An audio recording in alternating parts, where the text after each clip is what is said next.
Cuán firme cimiento se ha dado a la fe de Dios en su eterna palabra de amor.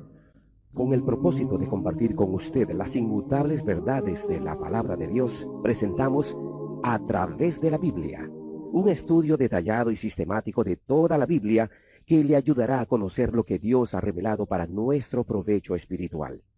Estos estudios bíblicos fueron diseñados y elaborados por el Dr. J. Vernon McGee, versado maestro de la Biblia, quien dedicó la mayor parte de su vida a la enseñanza clara y sencilla de la palabra de Dios. Acompáñenos, pues, mientras avanzamos en nuestro recorrido a través de la Biblia. Cuán firme cimiento la palabra de Dios. Es un gozo estar nuevamente con usted, amigo oyente, para traerle otro estudio de la serie A través de la Biblia.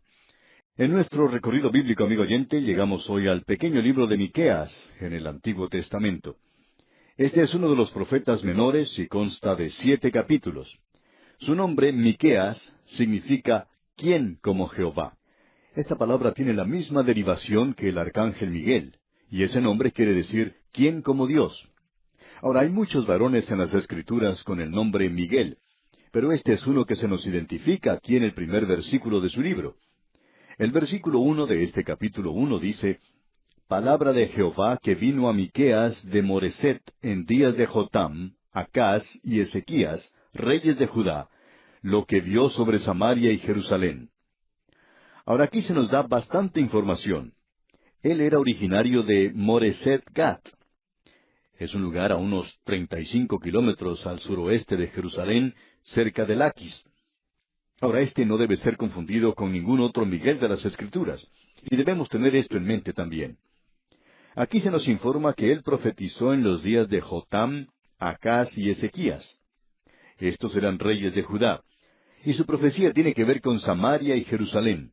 Samaria era la capital del reino del norte, de Israel, mientras que Jerusalén era la capital del reino del sur, de Judá.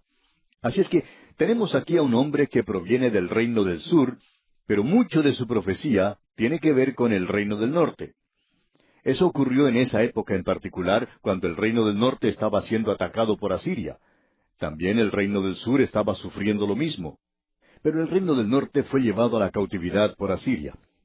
Ahora aquí se nos informa que Miqueas profetizó durante el reinado de estos 3 reyes. Por tanto, debemos decir que era contemporáneo de Isaías y también de Oseas y Amós.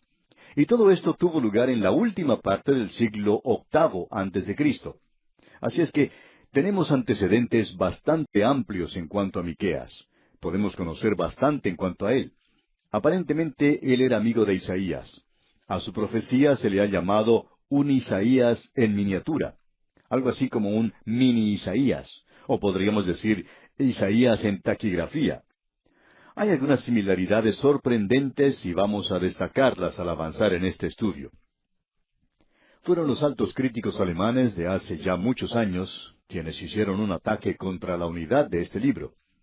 Nos referimos a E. Wall y Welthausen. Ellos hicieron el mismo ataque también contra Isaías, y francamente hablando, esos ataques que estos hombres hicieron en el pasado han sido bien contestados por los conservadores del presente. Así es que no necesitamos perder nuestro tiempo tratando este asunto en particular. Debemos destacar algo interesante, y es que Miqueas es citado por Jeremías. Quizá usted recordará que cuando estuvimos estudiando el libro de Jeremías, dirigimos nuestra atención a esto en particular, porque es algo fuera de lo común y revela la importancia que tenía Miqueas en aquel día. Y queremos volver a decir lo que recalcamos entonces, y vamos a leer allá el capítulo 26 del libro de Jeremías, versículo 18, que dice, Miqueas de Moreset profetizó en tiempo de Ezequías, rey de Judá, y habló a todo el pueblo de Judá, diciendo, Así ha dicho Jehová de los ejércitos, Sión será arada como campo, y Jerusalén vendrá a ser montones de ruinas, y el monte de la casa como cumbres de bosque. Lo interesante de notar es que esta gente no prestó atención ni a Jeremías ni a Miqueas. Y eso fue exactamente lo que le sucedió a Jerusalén. Probablemente no hay ninguna otra ciudad que haya sido dejada en ruinas y escombros tanto como la ciudad de Jerusalén. Ahora, el tema del libro de Miqueas es para nosotros algo muy importante, porque el énfasis siempre ha sido colocado en el juicio o el castigo, y se dice que Miqueas es el profeta de juicio.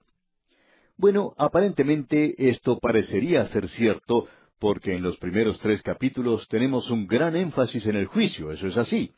Pero del capítulo 4 en adelante, es decir, los capítulos 4, 5, 6 y 7, allí tenemos 4 capítulos que no tratan en cuanto al juicio. Es decir, los 3 primeros capítulos son capítulos que denuncian, mientras que los 4 últimos capítulos son capítulos que consuelan. La gran pregunta que encontramos en este libro de Miqueas, y que el profeta hace, y que es uno de los pasajes más hermosos de las Escrituras, es ¿quién es como tú? Es decir, como Dios. Y encontramos que él enfatiza esto al avanzar en la escritura de su libro. ¿Quién como Dios? O sea, en proclamar, es decir, en testificar, en los primeros 3 capítulos. Y luego, ¿quién es como Dios en profetizar, en consolar a la gente? En los capítulos 4 y 5. Y luego, ¿quién es como Dios en sanar? En el capítulo 6. Y ¿quién es como Dios en perdonar? Eso es lo maravilloso que tenemos aquí en este pequeño libro que hace de él algo realmente maravilloso. Por tanto, queremos indicar que el tema real aquí es el juicio y la redención de Dios. Ambas cosas son presentadas. Y el versículo clave que tenemos lo encontramos en el capítulo 7 de este libro de Miqueas, versículo 18, donde dice, ¿qué Dios como tú que perdona la maldad y olvida el pecado del remanente de su heredad? No retuvo para siempre su enojo, porque se deleita en misericordia. Ahora debemos decir que Dios aborrece el pecado, pero que Él ama el alma de los pecadores, y Él quiere salvarles. Amigo oyente, el juicio es llamado la obra extraña de Dios, y es extraño porque a Él no le agrada hacerlo, preferiría no hacerlo. Pero Él es un Dios santo que aborrece el pecado, y cualquier rebelión contra Él, ya que Él es Dios, debe tratarla con severidad. No puede hacerlo de otra manera. Pero Él aún ama el alma de los pecadores, y Él quiere salvarlos, y los salvará. Permítanos presentar ahora una declaración que tenemos en nuestras notas y que tiene que ver con su estilo. Porque usted y yo estamos entrando ahora en uno de los libros más destacados en cuanto al estilo literario. Si usted aprecia la literatura, si usted aprecia la poesía, si usted aprecia aquello que es hermoso en el lenguaje, usted entonces apreciará a Miqueas.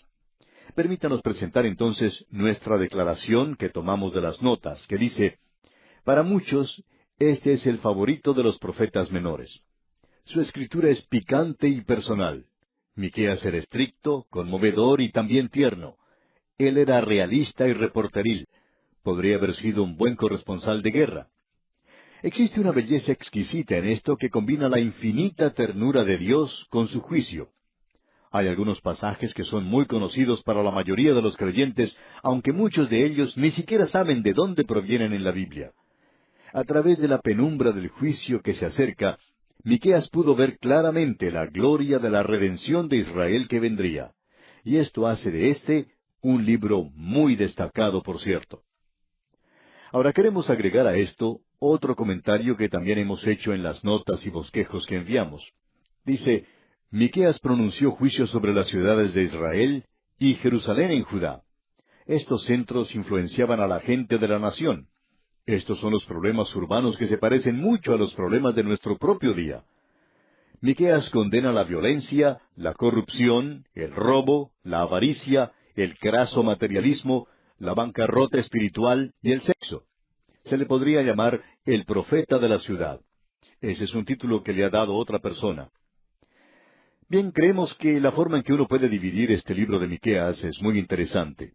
Comienza en el versículo 2 diciendo, Oíd pueblos todos.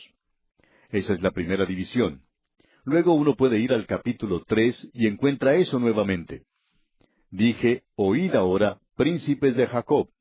Y si usted sigue observando los siguientes capítulos, llegará al capítulo 6, y allí ve que él comienza diciendo, oíd ahora lo que dice Jehová. Así es que uno puede dividirlo según esta palabra, oíd, que se presenta tantas veces. Tenemos entonces en los primeros 3 capítulos que se proclama el juicio futuro por los pecados pasados. Luego, en los capítulos 4 y 5, tenemos la profecía futura de la gloria a causa también de las promesas pasadas. Y luego tenemos, en la tercera división principal, en el capítulo 6, el arrepentimiento presente a causa de la redención pasada. Hemos colocado una cuarta división que dice, perdonando toda la iniquidad a causa de quién es Dios y de lo que Él hace. Eso lo encontramos en el capítulo 7. Esto pues nos da una idea de lo que es este pequeño libro. Muchos han escrito, especialmente predicadores jóvenes, y ellos desean hacer una exposición y desean saber cómo comenzar. Y quisiéramos decir esto no solo a los jóvenes predicadores, sino a cualquiera que quiera estudiar la Biblia. Lo primero que uno debe hacer es captar cuál es el mensaje de todo el libro. ¿De qué se está hablando? ¿Qué es lo que el escritor está tratando de decir aquí? ¿Cuál es el mensaje principal que tiene este libro? Y por tanto, uno necesita hacer un bosquejo del libro. Y aquí lo tenemos. ¿Quién como Dios en proclamar, en profetizar, en sanar y en perdonar? Eso divide a este pequeño libro. Y con esto llegamos al primer capítulo y a la primera división. Y en los primeros 3 capítulos tenemos la proclamación de juicio futuro por pecados pasados. Como ya hemos dicho, incluye los 3 primeros capítulos. En este pequeño libro tenemos algunas declaraciones bastante terribles, por cierto. Y vamos a observar una de ellas, la primera de ellas, aquí en este primer capítulo, aunque no vamos a poder entrar en detalle en esto hoy. Pero prácticamente cada capítulo tiene alguna declaración realmente sorprendente que será hecha por Miqueas. A veces será solo un versículo, a veces serán varios los versículos, como lo será aquí en este primer capítulo. Así es que tenemos aquí el primer mensaje del profeta, que es dirigido contra Samaria y alcanza a Jerusalén. Esto está aquí en el primer capítulo. Notemos pues lo que dice nuevamente este versículo 1. Palabra de Jehová que vino a Miqueas de Moreset en días de Jotam, Acaz y Ezequías, reyes de Judá, lo que vio sobre Samaria y Jerusalén. Permítanos repetir una vez más que Samaria es la capital del reino del norte. Y uno de los becerros de oro que había sido hecho por Jeroboam fue colocado en Samaria. Ese es el lugar del cual hablamos antes porque ya hemos considerado esto con anterioridad. Fue construido por Omri. Esto fue hecho famoso, o infame deberíamos decir, por Acab y Jezabel. Samaria fue construida en una localidad muy hermosa, pero hoy está en ruinas. Y quizá no haya ningún otro lugar que esté más en ruinas que este lugar. Por cierto que nos dice una historia. Y la profecía de Miqueas en cuanto a Samaria ha sido cumplida literalmente. Ahora Miqueas proviene del sudoeste de Jerusalén. Él está en el reino de Judá, pero él profetiza para los 2 reinos. Sin embargo, su mensaje principal es para el reino del norte. Y con frecuencia nos hemos preguntado en cuanto a eso. Ahora él es contemporáneo de Isaías. Y pensamos que podría haber sido un hombre un poco más joven. Y que quizá él pensaba que Isaías, siendo un hombre mayor que él, profeta al reino del sur, que él podría encargarse de ellos. Así es que Dios dirige a Miqueas a hablar al reino del norte. Y él presenta de una manera muy clara a quién está dirigiéndose cuando habla.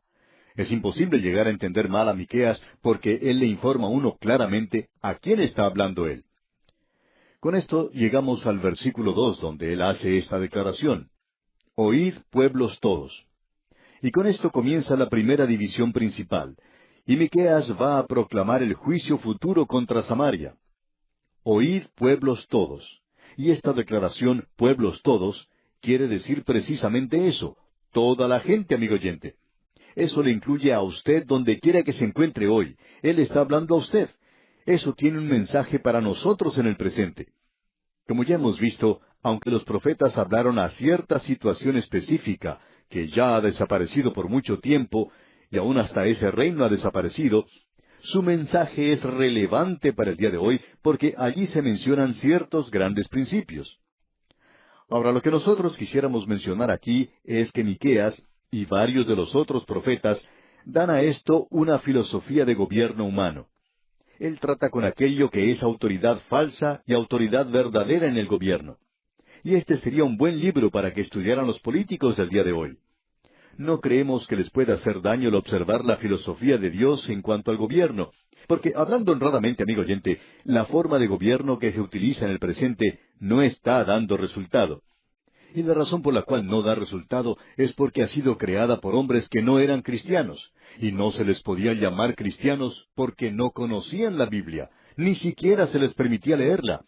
Por tanto, no sabían que en la Biblia había grandes principios que valía la pena seguir. Por tanto, crearon una forma de gobierno que les pareció mejor para nuestros países. Pero, amigo oyente, un grupo de hombres sin Dios no puede hacer que eso dé resultado. Y nunca podrá dar resultado en manos de hombres impíos. Ese, amigo oyente, es el problema que existe. El problema no es que el país está siendo guiado por este o aquel otro partido político, y no es asunto de si dará o no dará resultado. Y hay muchas otras formas de racionalizar en cuanto a cuál es el verdadero problema. Pero el verdadero problema en el presente, amigo oyente, es que el gobierno está en manos de hombres impíos y no puede dar resultado. Porque, ve usted, existe una filosofía de gobierno presentada aquí en la Biblia, y esos hombres del pasado no estaban familiarizados con esto. Y en realidad la forma de gobierno no era importante. Ese no era el aspecto importante para nada. Pensamos que lo es en el presente. Pero, ¿sabía usted que Cromwell, por ejemplo, era un dictador en Inglaterra? Y ellos tenían la forma de gobierno que se podría considerar como la mejor. Ahora, no queremos que se nos entienda mal, amigo oyente. No estamos recomendando a ningún dictador ni a una dictadura. Pero podría haber una clase de dictadura correcta. Y cuando venga el Señor Jesucristo a reinar en la tierra, amigo oyente, Él va a reinar como un dictador. Y, amigo oyente, queremos decirle esto, que Él va a ser la clase de dictador correcta. Ahora, el carácter del que gobierna es importante. Eso es lo que es importante en el presente. Y no hace ninguna diferencia qué tipo de gobierno existe. Puede ser una monarquía, una democracia o una forma representativa de gobierno. Eso no hace ninguna diferencia si el hombre apropiado está a cargo de todo eso. Queremos aclarar esto y somos honestos al decirlo, que no estamos hablando aquí de política, sino que estamos hablando en cuanto a una forma social de gobierno. Estamos tratando de señalar aquello que la Biblia dice que es el problema. Es el carácter del hombre en el gobierno en el presente. En el día de hoy nosotros estamos más preocupados de si la persona tiene una personalidad que aparezca bien en la televisión, o si esa persona tiene o no tiene carisma. Estamos más interesados en el carisma que en el carácter. Y es necesario que sean hombres de carácter los que estén en el gobierno. Hay muy pocos de ellos y es casi imposible encontrarlos hoy. Y esto es lo que este hombre Miqueas condena aquí en el capítulo 3, versículo 11, cuando dice: sus jefes juzgan por cohecho, y sus sacerdotes enseñan por precio, y sus profetas adivinan por dinero, y se apoyan en Jehová, diciendo: ¿no está Jehová entre nosotros? ¿No vendrá mal sobre nosotros? Como usted puede ver, se habla de falsos profetas, una religión falsa, líderes falsos. Ese es el gran problema, y Miqueas lo está señalando. Como usted puede ver, amigo oyente, este estudio promete ser muy interesante. Continuaremos, pues, en nuestro próximo programa. Mientras tanto, le sugerimos leer todo el primer capítulo de este interesante libro del profeta Miqueas para estar más al tanto de lo que estudiaremos en nuestro próximo estudio.